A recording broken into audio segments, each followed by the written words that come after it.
Shalom, Bapak Ibu. Poin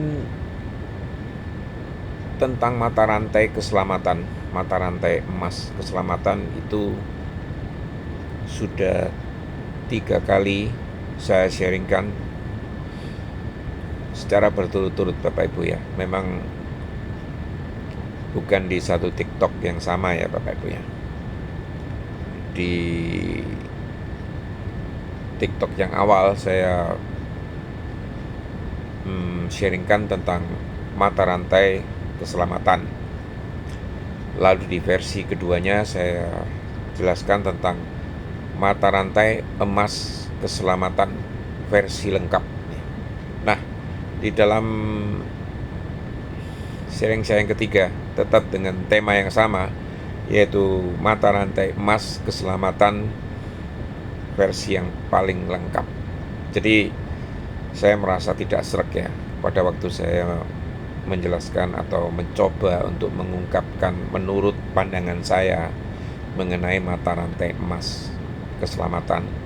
Kemudian saya progresifkan di dalam bagian yang menurut saya versi lengkap. Tapi kemudian saya beralih kembali membuat satu versi yang menurut saya itu dalam hati itu lebih mumpuni itu ya. Ya enggak terlalu mumpuni sih. Yang maksud saya itu lebih membuat pas di hati saya ya. Versi yang paling lengkap. Nah ini, kali ini ya saya akan mencoba untuk memberikan versi yang menurut saya itu lebih lengkap, Bapak Ibu ya. Mata rantai emas keselamatan. Bapak Ibu, saudara-saudari yang saya kasihi ya, banyak yang bertanya Bapak Ibu ya, apakah keselamatan itu bisa hilang? Ini sebetulnya bukan satu pertanyaan yang baru Bapak Ibu ya. Bahkan sering saya kupas juga ya, bahwa pertanyaan ini juga sering memicu perdebatan yang serius ya di antara orang-orang percaya ya. Saya juga memperoleh satu reaksi, inputan, satu kritik kadang-kadang ya. Banyak juga ya, bukan kadang-kadang ya. Saya berterima kasih untuk semua orang yang sudah mengkritik ya. Semua itu amat sangat berguna buat saya untuk supaya saya itu lebih bisa memprogresifkan pandangan saya tentang ini. Karena bagaimanapun juga kritik itu pasti membangun Bapak Ibu ya. Saya merasa terbangun dengan kritik yang sudah disampaikan oleh banyak dari rekan-rekan yang begitu concern ya atas apa yang sudah saya firmankan ini gitu ya. Bapak Ibu, kadang banyak atau ada yang menjawab bahwa keselamatan itu tidak bisa hilang, Bapak Ibu. Tidak mungkin bisa hilang.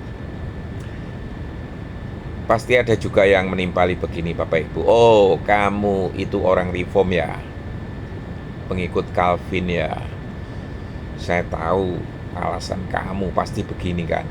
Paling-paling kamu akan berargumen ya, kalau keselamatan itu bisa hilang, siapa yang menghilangkan? Ya, keselamatan itu kan anugerah. Kalau manusia bisa menghilangkan keselamatan, itu berarti manusia itu lebih powerful dari Allah dong, ya toh? Is it possible, Bapak Ibu? Kalau ada yang menjawab, ya jelas keselamatan itu bisa hilang. Kalau tidak bisa, bagaimana dengan kebebasan manusia? Berarti manusia tidak bisa memilih ya. Semuanya ditentukan oleh Allah. Semuanya berpokok pada kedaulatan Allah yang berkuasa atas kehendak bebas manusia. Lalu di mana posisi kehendak bebas kita? Kamu Arminian ya, dan lain-lain dan lain sebagainya. Lalu muncul perdebatan antar denominasi yang tidak habis-habis, Bapak Ibu. Itu bisa kita lihat di YouTube ya. Nah, saya mencoba untuk mengesampingkan jawaban di dalam konteks perdebatan denominasi. Ini saya mencoba, Bapak Ibu ya. Saya melancarkan argumen sendiri yang tidak ingin melibatkan perbedaan sudut pandang antar denominasi ini, Bapak Ibu. Apa poinnya, Bapak Ibu? Saya percaya, Bapak Ibu, keselamatan itu bukan sesuatu, Bapak Ibu, tapi seseorang, yaitu Kristus, Bapak Ibu, Sang Penebus. Maka ia everlasting, Bapak Ibu, tidak bisa hilang. Kalau itu bisa hilang, maka menurut saya sungguh ini satu perkara yang sia-sia kalau darahnya yang amat sangat berharga itu ya, bahkan sampai tak ternilai harganya itu tertumpah, Bapak Ibu. Sungguh pengorbanan di salib yang menjadi tidak berarti. Seiring dengan perjalanan waktu, Bapak Ibu, ya, saya terus belajar. Saya mencari dasar alasan yang tepat, dan saya pikir itu harus ditemukan di dalam firman, Bapak Ibu. Karena disitulah menurut pikiran saya pasti terletak kebenarannya. Ini harusnya firman Allah sendiri yang bisa menjadi fondasi kebenaran untuk setiap iman percaya kita.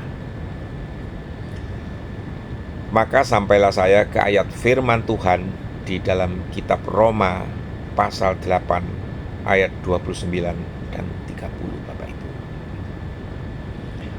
Di pasal dan ayat inilah Paulus memberi jawab yang meneguhkan iman saya. Ia menunjukkan sebuah untaian mata rantai emas yang kedua ujungnya dipegang oleh Allah, Bapak Ibu. Ujung yang satu dipegang oleh Kristus dan ujung yang lain digenggam erat oleh Bapa. Dari awal sampai akhir tidak ada satupun mata rantai yang putus ya. Karena semua itu ada di dalam purpose Allah, Bapak Ibu. Di dalam rancangan dan rencana kekal Allah. Mari kita telisik ayat ini, Bapak Ibu. Roma 8 ayat 29 dan 30. Saya bacakan ya ayatnya ya. Mungkin di tengah-tengah ayat ada saya masukkan idiom-idiom menurut keyakinan saya, Bapak Ibu ya, untuk maksud saya itu lebih menegaskan, Bapak Ibu. Karena ayat ini panjang, Bapak Ibu, 29 dan 30 ya. Sebab semua orang yang dipilihnya dari semula. Ini saya katakan mata rantai yang pertama, Bapak Ibu. Sebuah kalung panjang itu kan terdiri dari mata rantai kecil-kecil ya, yang disambung satu demi satu sampai menjadi untaian panjang. Ini untaian atau mata rantai yang pertama, Bapak Ibu. Sebab semua orang yang dipilihnya dari semula, mereka juga ditentukannya dari semula. Mata rantai yang kedua, Bapak Ibu ini. Setelah dipilih, ditentukan untuk menjadi serupa dengan gambaran anaknya, supaya anaknya itu menjadi yang sulung di antara banyak saudara. Apakah cukup berhenti sampai di sini, Bapak Ibu? Sebuah untaian kalung terdiri dari 2 mata rantai saja? Tidak, Bapak Ibu. Ada mata rantai berikutnya, yaitu di ayat ke-30, Bapak Ibu. Mereka yang ditentukannya, mata rantai kedua tadi,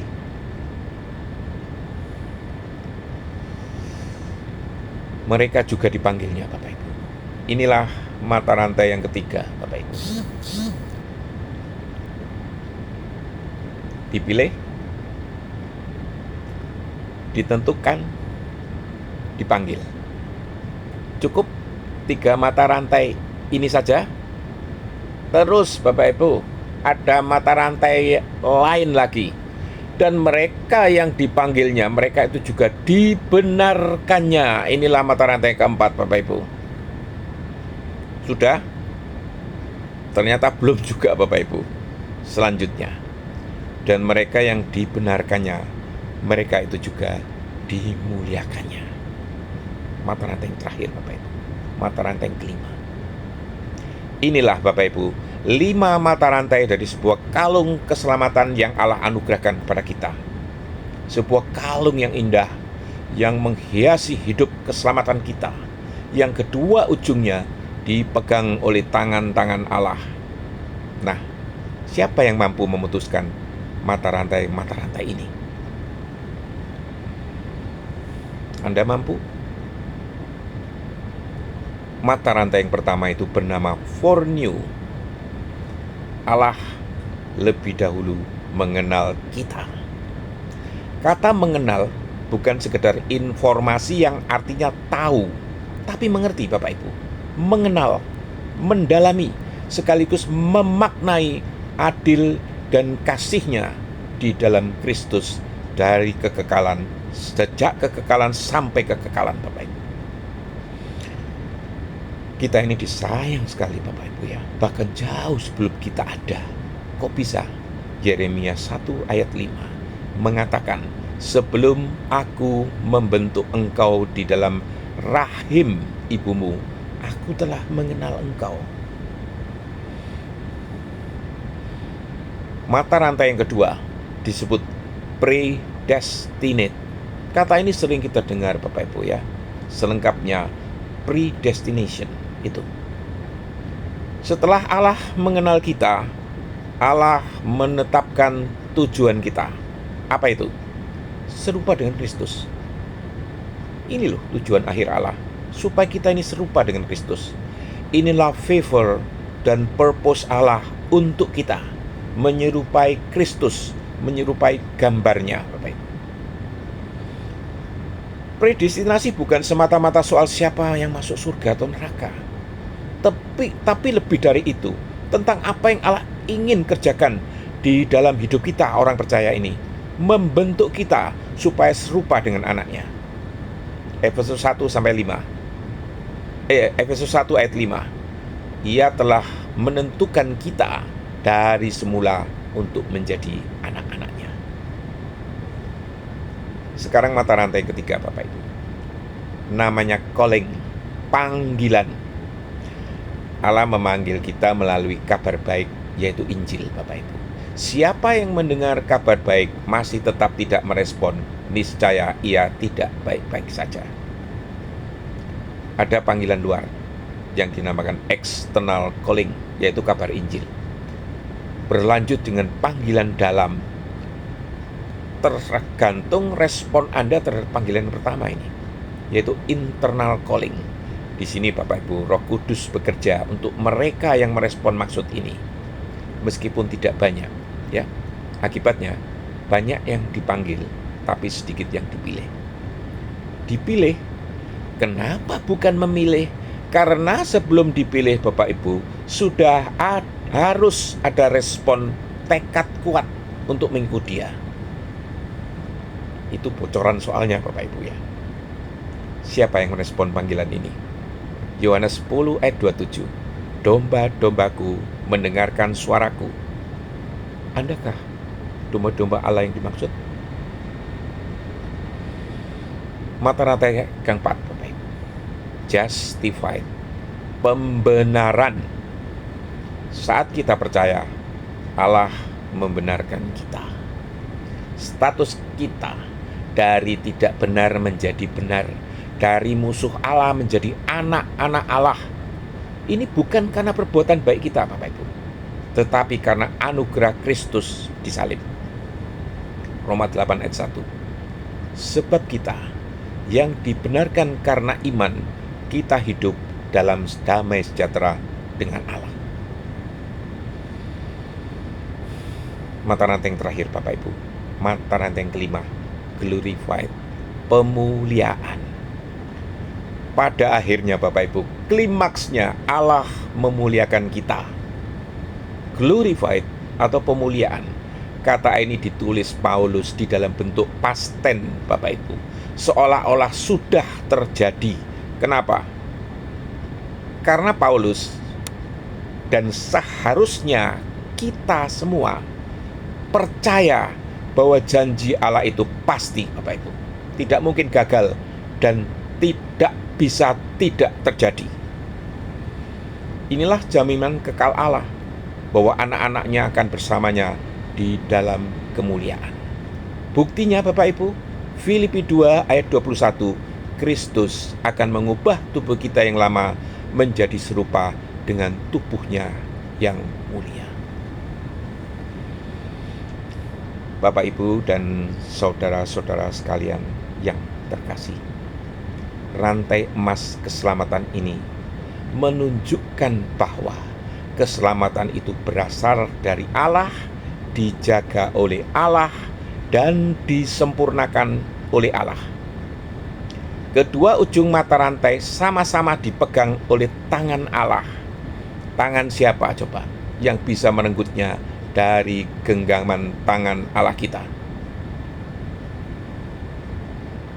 Tugas kita cuma satu Bapak Ibu, hidup setia, taat, dan bersyukur. Karena Allah lah yang mengerjakannya dari awal sampai akhir, bukan kita. Tidak satupun peran kita eksis dalam hal ini. Jika kita tersandung, ingatlah pengampunan kebapaan yang masih tersedia tidak terbatas bagi kita. Mustahil tidak ada pelanggaran. Kita yang sudah percaya masih mungkin berbuat dosa, tapi pengampunan kebapaan tersedia cukup untuk siapa saja, asal kita mengaku dosa. Pada saat ini, bagaimanapun banyaknya dosa, anugerah selalu tersedia berlimpah-limpah, Bapak Ibu.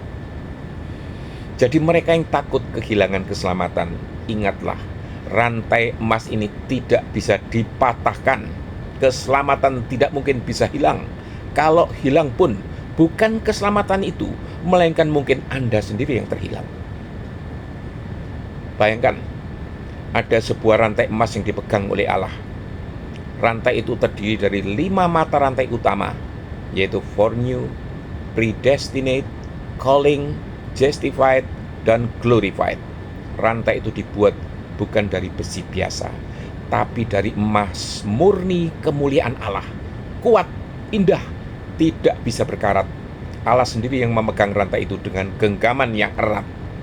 Sekarang bayangkan kita adalah seuntai mutiara kecil yang digantungkan di salah satu mata rantai emas atau kalung itu, di tengahnya.